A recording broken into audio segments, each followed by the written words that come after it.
What's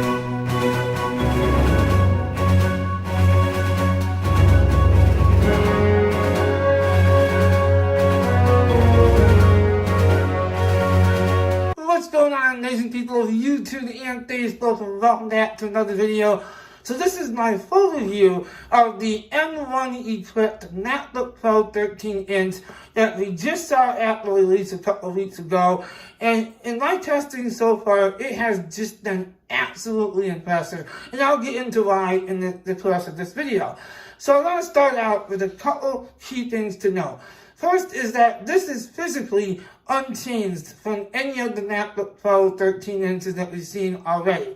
So physically, no new design, boo Apple for that. But we expect to see brand new designs coming in 2021. So if you're holding out for a new design for a MacBook Pro, keep waiting, it is coming next year.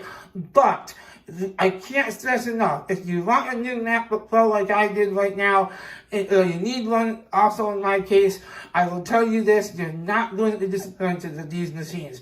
Now, a couple of things to note on top of that is, besides the design being unchanged, what also has gone unchanged is the webcam.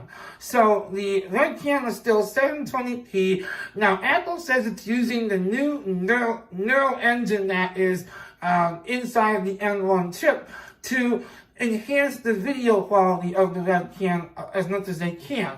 But in my testing, I didn't really see how that was the case. What I will say is the microphones are fantastic because they do have new studio quality microphones specific to this machine and the 13-inch MacBook Pro. The new MacBook Air that also has the new M1 chip does not have the studio quality microphones, just to clarify that.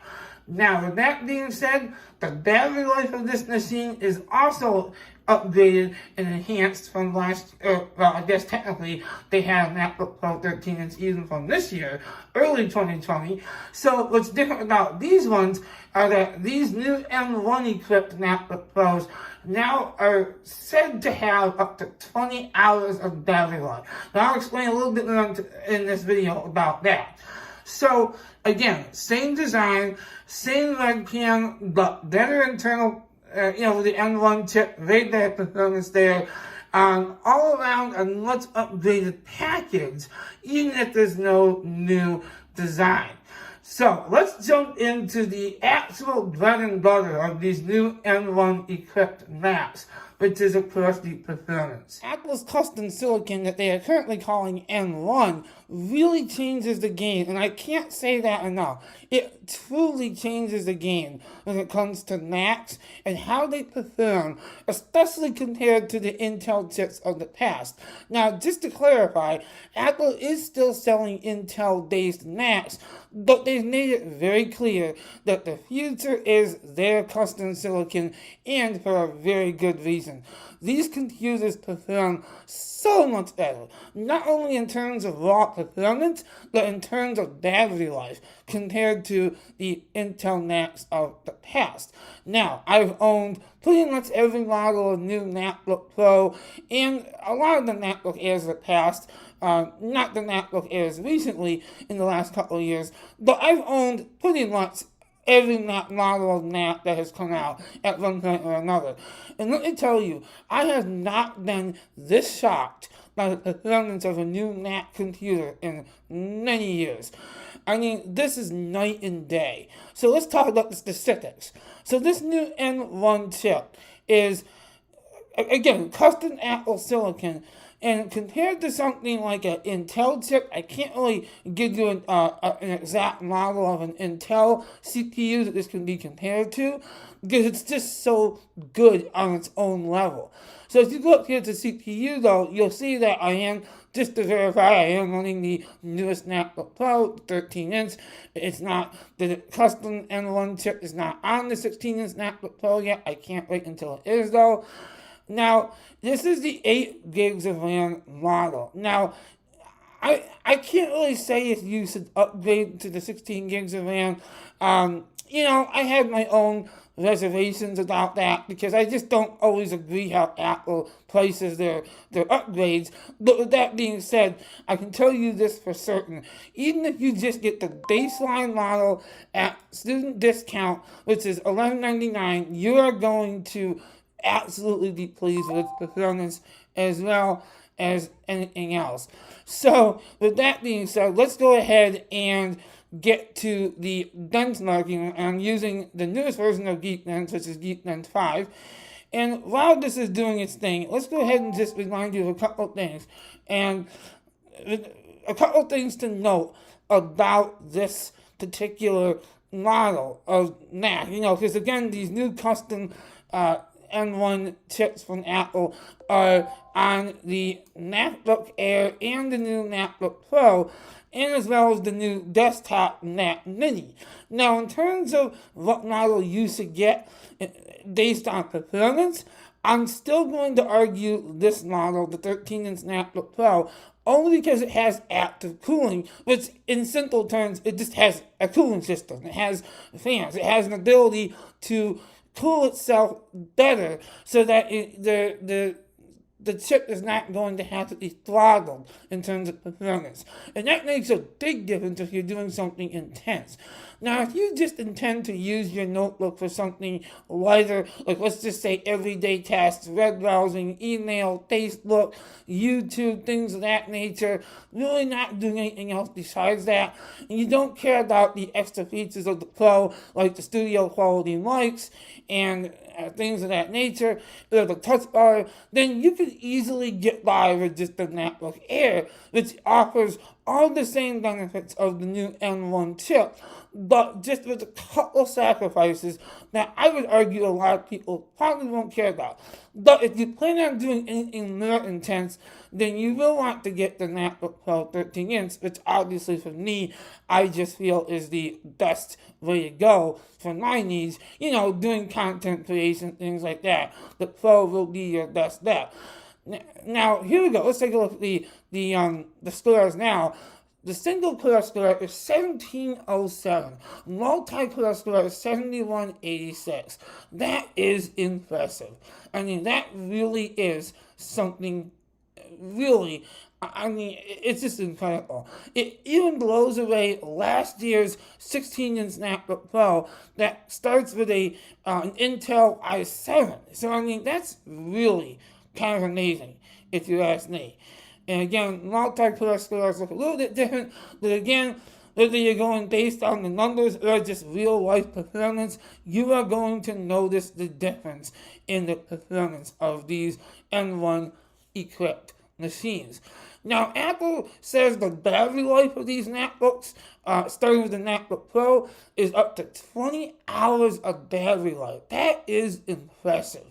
And even on the MacBook Air, that I believe they say goes up to 17 hours.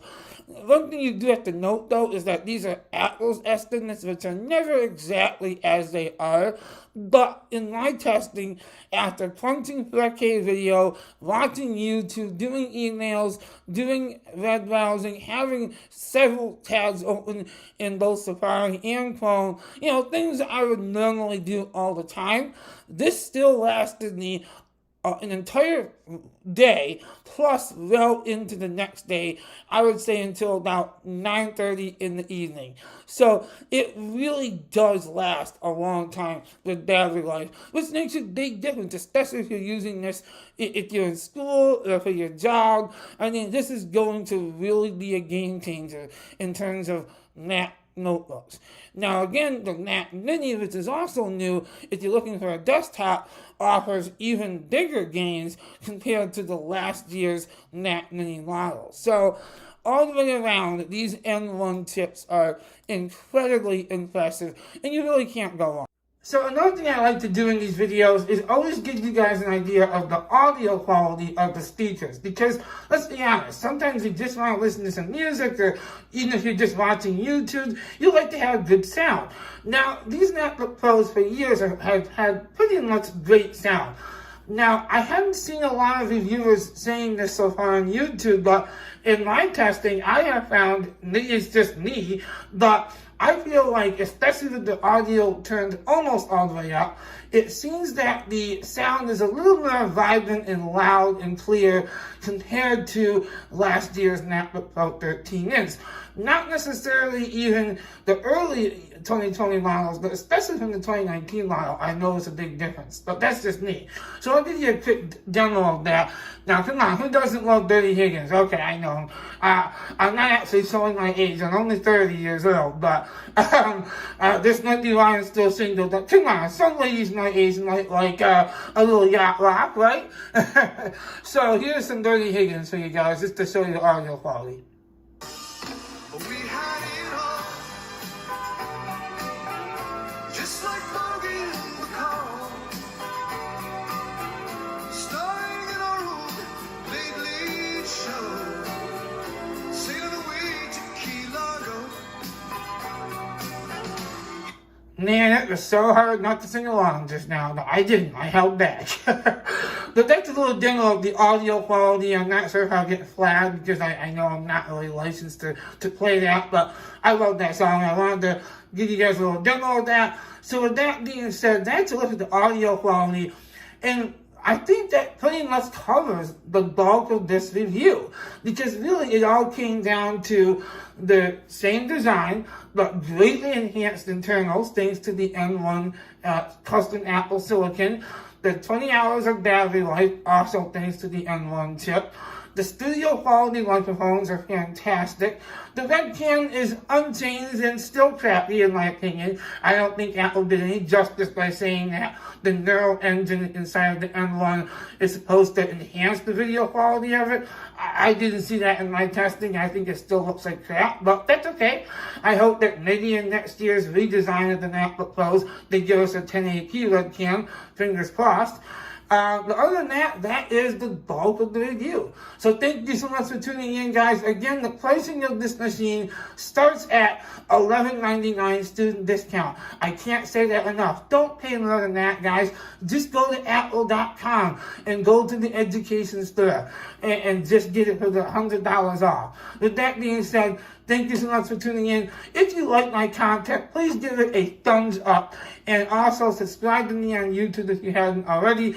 If you're watching this on Facebook, again, give it a thumbs up and share the video. I greatly appreciate it. Until next time, guys, have a great day and peace out for now.